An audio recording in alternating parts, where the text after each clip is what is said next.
can. Kill and slaughter those who oppose you. It's worth it if you save one man. Take our land to build your churches. I send you tax the house of God. Take a child while he is supple. Spoil the mind and spare the rod. Go and tell the savage native that he must be Christianized. Tell him end his heathen worship and you'll make him civilized. Shove your gospel, force your values down his throat until it's raw. And after he is crippled, turn your back and lock the door.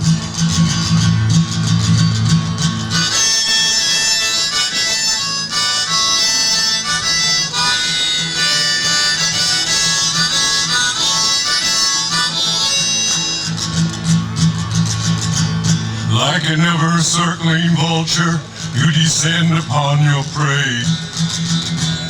Then you pick a soul to pieces, and you watch them as they decay. 'Cause religion is big business, as your bank accounts will show.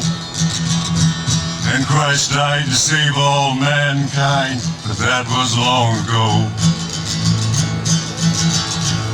Missionaries, missionaries, go and leave us all alone. Save the soul of all your white men, we have a way of our own.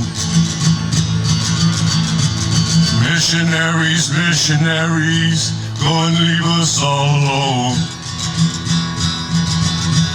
Save the soul of all your white men, we have a way of our own.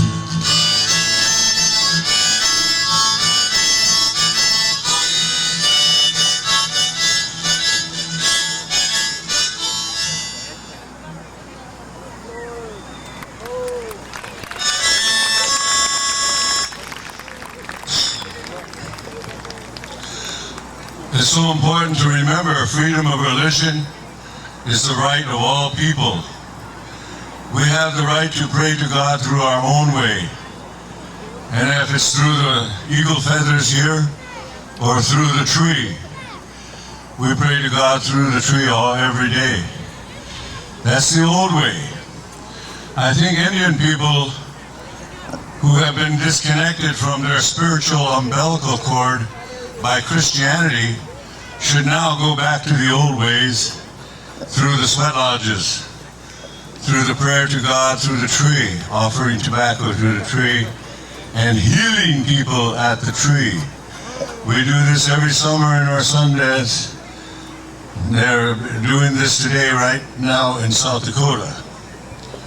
So it must be remembered, freedom of religion is basic for us too.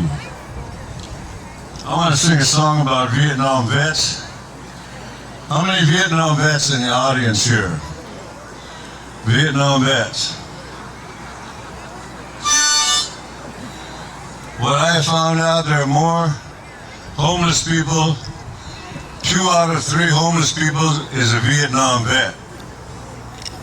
Sleeping in doorways, fighting drugs and alcohol and trying to survive by a country who didn't support them.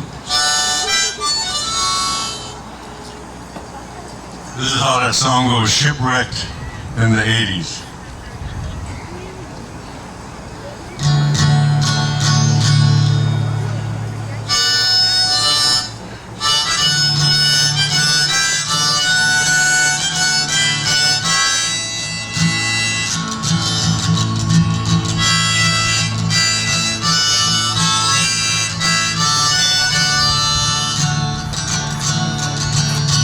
Well, you fight like the devil to just keep your head above water.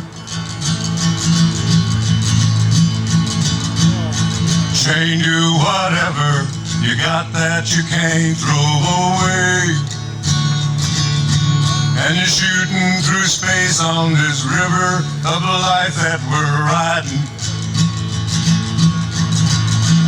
And it's swirling and sucking you deeper on down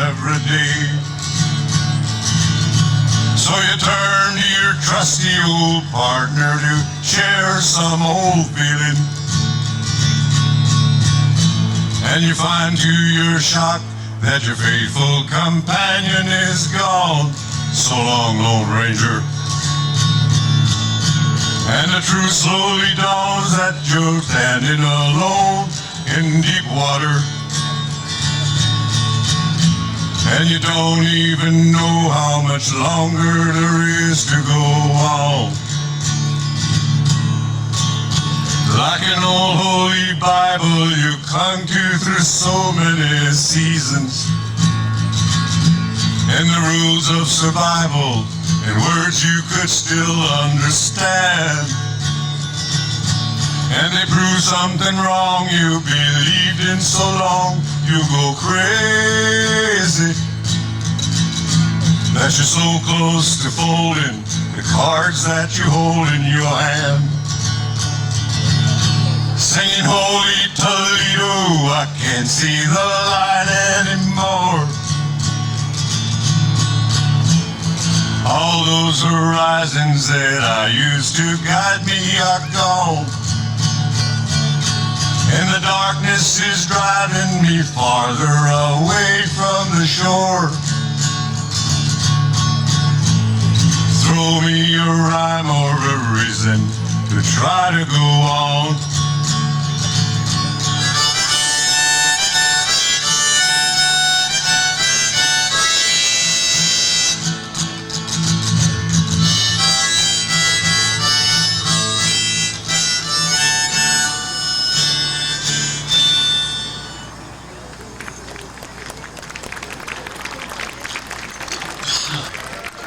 Thank you.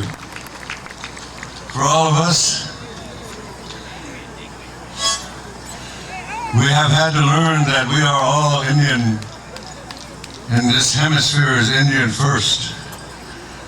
That the border of Mexico does not separate us as Indian people. We are beginning to learn that, and if you take a global look, in this hemisphere, we are nearly 100 million Indian stand united and support each other. One of the biggest struggles of Indian struggles going on in this hemisphere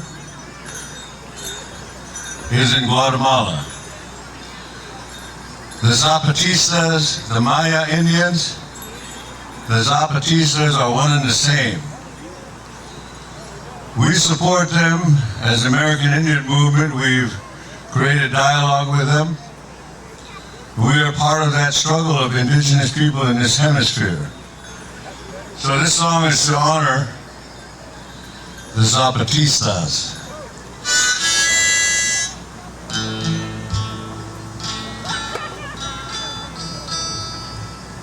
Rise, Zapatista. May the soldiers disappear. May your children live forever. May their laughter fill your life.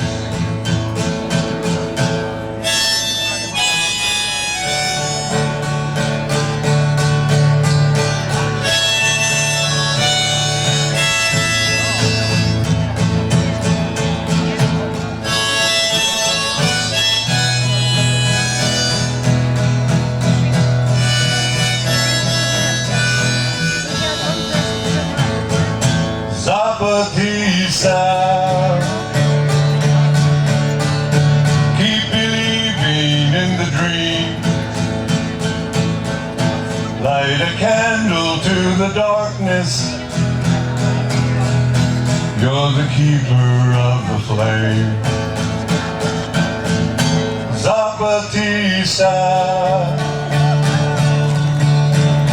may the soldiers disappear. May your children live forever. May their laughter fill your lives. Zapatista, keep believing in the dream.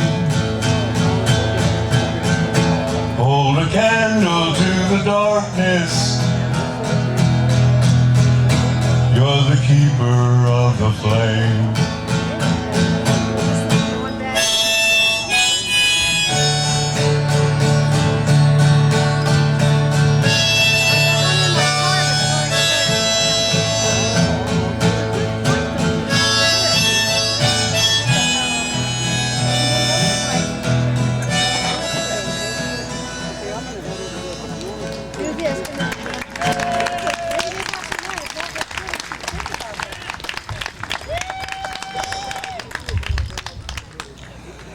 I have been down to Central and South America and to Bolivia. Been to Bolivia twice, to one of the largest Indian meetings down there. You should all take a global look again and realize that there are several countries that could be, they're all predominantly all Indian. And once they are able to seize the power of the vote, they will be all Indian-owned countries. Bolivia, Peru, Colombia, Guatemala, all have 10 to 15 million people in each country. Soon the hemisphere will come back to the red ownership of the red nations. Soon the right to determine your own future will be decided. And that's what the struggles are all about. I've sung this song many times too. We all have a sense of going back. These eagle feathers in the center are the center of our universe. That's what that represents. That is the eye of the eagle, the Wambli Oyate. That's our spirituality, to pray to God through the tree, to pray to God through the eagle feather, to pray to God through all the spirits on earth. That's the Indian point of view of spirituality. The problem with this country and the world is they have alienated themselves from nature. We pray to God through the nature, the natural spirits. This is so important that I think Indian people have a place to lead the way back to Mother Earth. Even the beginning stories of Adam and Eve speak of alienation. Adam and Eve was tempted by a snake to eat the apple, thereby condemning themselves. But to Indian people, the snake is a very powerful spirit. Therefore, the beginning stories began to alienate man from earth. Today, man is so alienated from earth, he destroys the earth from sitting in front of a little box called a computer. The computer destroys the earth faster and faster than we can imagine. And people do it from sitting in front of a computer to destroy Mother Earth. That's what you call alienated from earth. The SUV, driving an SUV, is an attitude about the environment because it has no pollution standards. It's an attitude and alienation from earth that will create the problems and create cancer to be on the rise, and people more and more will die from cancer. So here's a song I've been singing 30 years called Going Back. And as I look at the eagle feathers, that's what we go back to, is that center.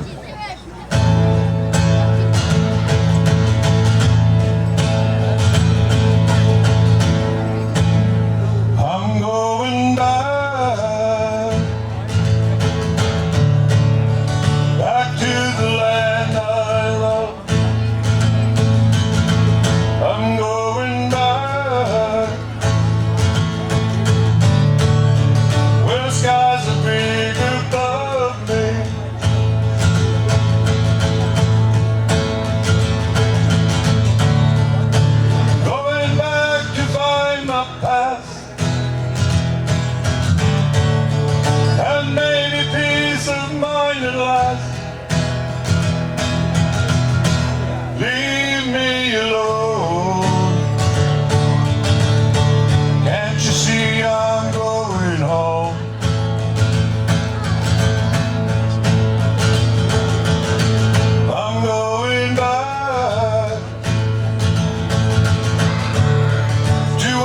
the truth began.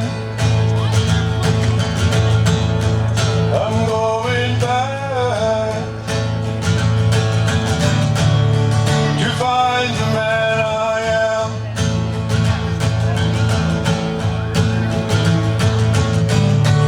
Going back to find my past,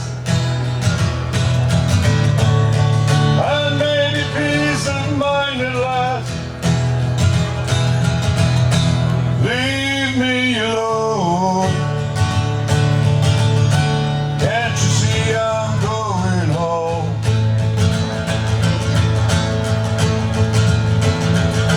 I'm going back, and there I'm gonna stay. I'm going back to try and find a way.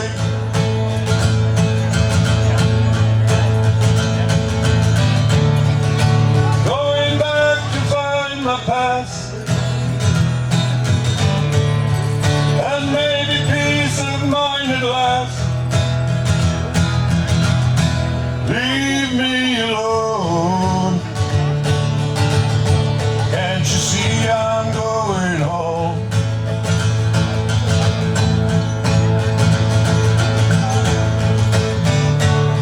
Back to the mountain and the prairie, back to the desert and the hill. Catch up to the buffalo, and where the rivers flow. I'm going back, and there I'm gonna stay. I'm going back to try and find a way.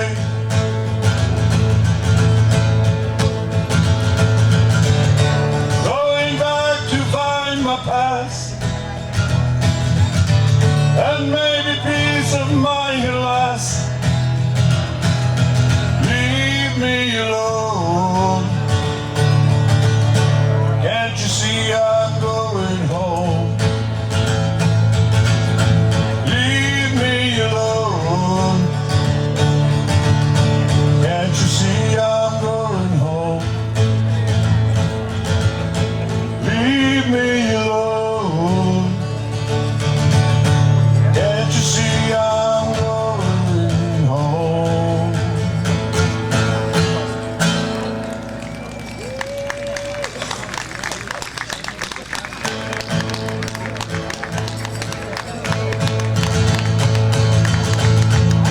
A lot of people wondered, where did this guy come from anyway? I come from South Dakota. I grew up with a lot of different feelings, a lot of different sounds.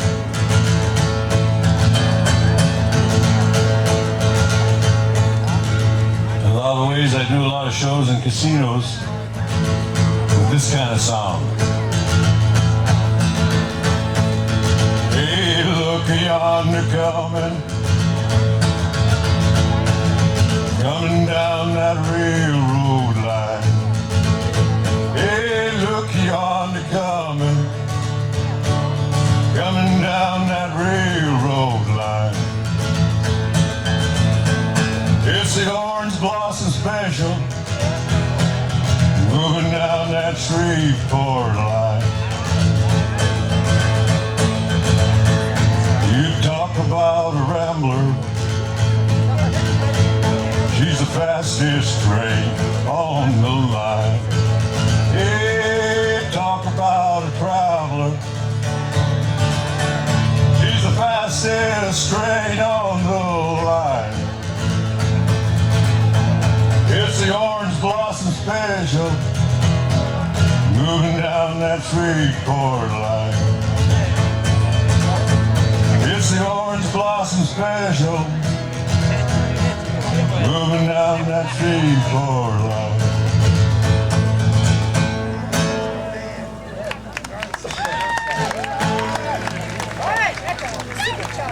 And a lot of people say that's where some of the country music began, but I want to let you know about my true identity right here.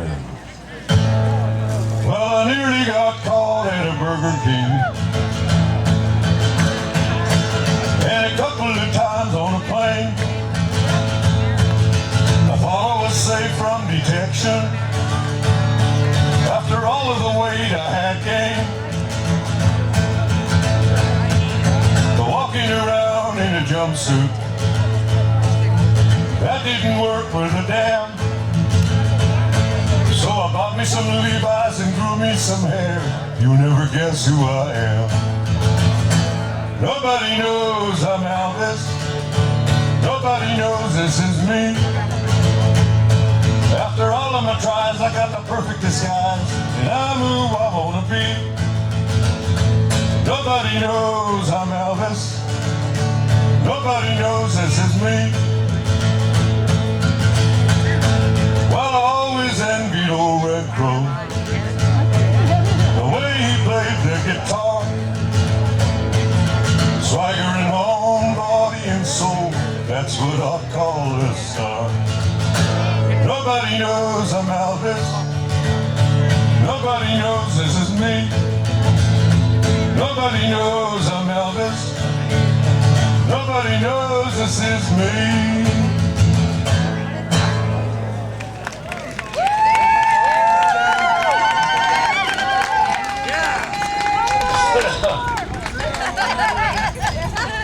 You want to hear more out there?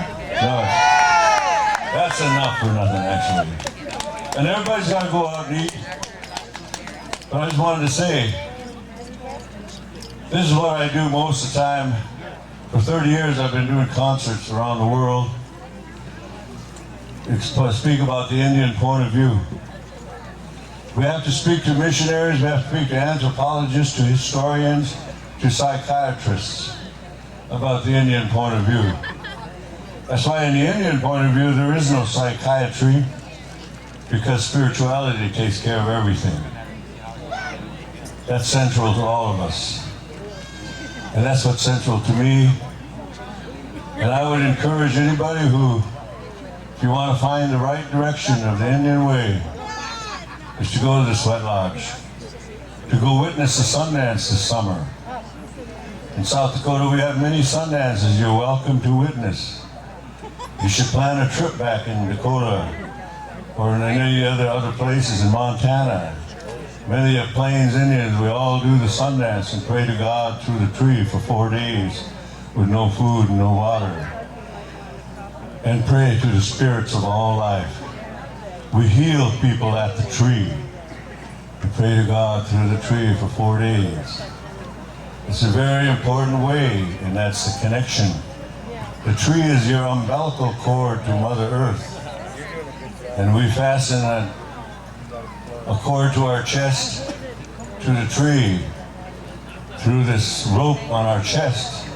That represents our spiritual umbilical cord, and when we break that, that is reborn in the natural realm of spirituality with Earth. That's why we pray to God through the tree. I had a Catholic priest come up and say, "Why do you pray to God through the tree?"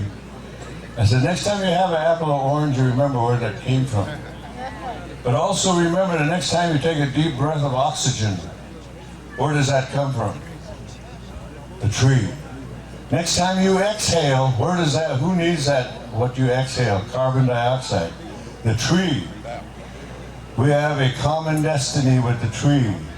That's why we pray to God through the tree.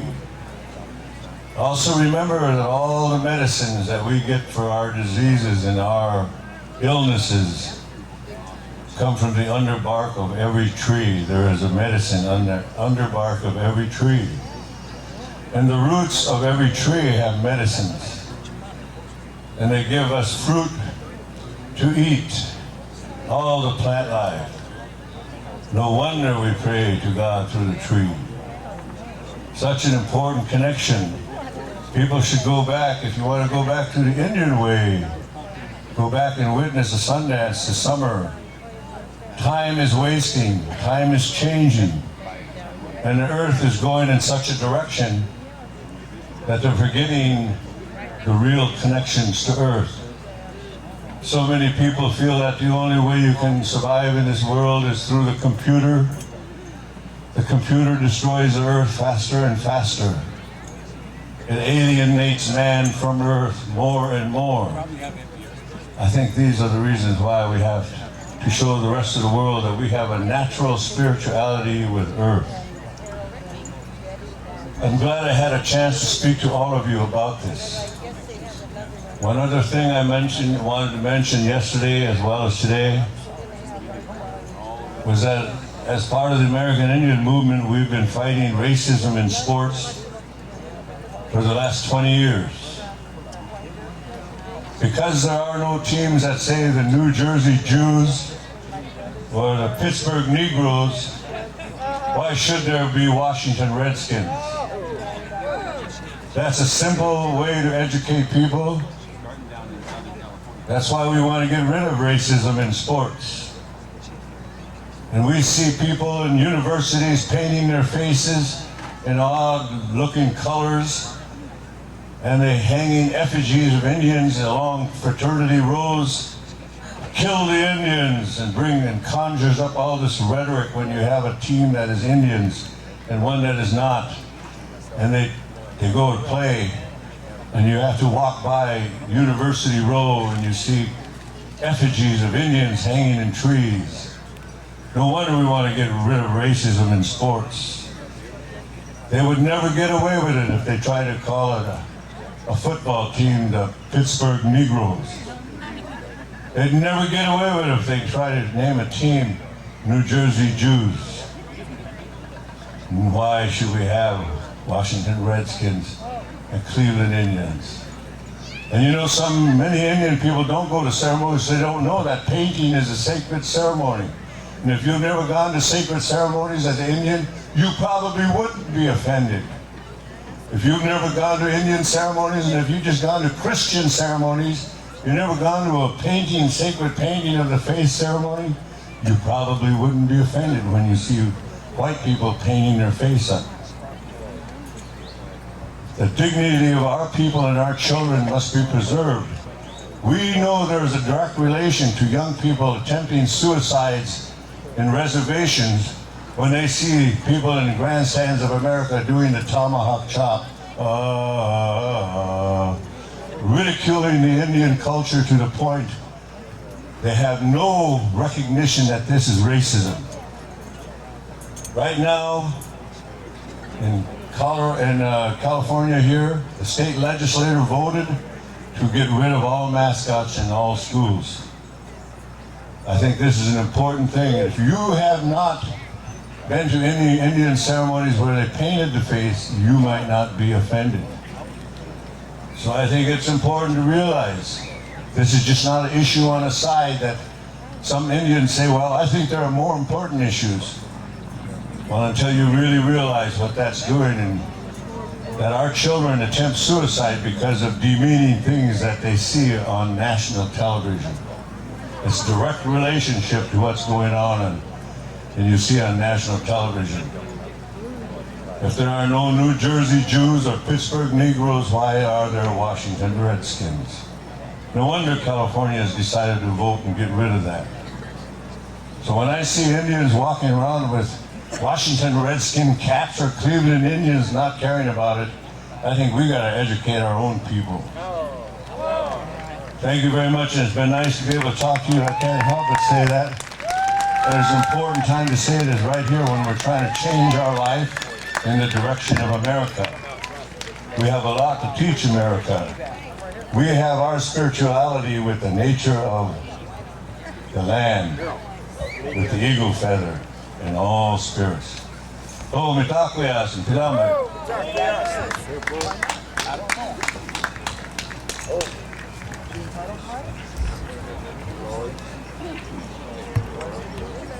I want to thank the committee for inviting me, but also state throughout this country. Smallpox blankets were handed to us as a matter of fact, as a way just to get rid of people, Indian people. And I think that America will heal once we tell the story that this was a Holocaust that happened to us. There also is a national law that victims of a Holocaust get their land back and the money out of banks. As with the Jewish story, they're getting money out of Swiss banks and they're getting their land back in Europe. I think all these fit with the reason why Indian people have a right to gain back all our sacred sites up and down this coast. We have sacred sites throughout this land we do not have access to. They should belong to us. For thousands of years we prayed in these sacred sites. They were like our church. They were ripped off of us and we have no longer any access to them. I think these are the things we will be able to heal America about and understanding. And our own people will heal too once we tell the story that it was a Holocaust. All right, thank you. And Harold, thank you very much. And the committee here, it's been nice to be with you. And I'll be seeing you throughout the year. And I'm going to be doing about 3 films this fall. You're going to be seeing them come out. A very interesting one called Hidalgo, which is about a horse and a half-breed Indian who at one time rode with the cavalry, and then all of a sudden he did a big race in Saudi Arabia. It's a true story. I'll be doing that in September. But I hope to see you all throughout other powwows and throughout the year. Oh, Pilame, oh, Mitakoyas. Oh. Is Fred Short over here? We're calling for Fred Short.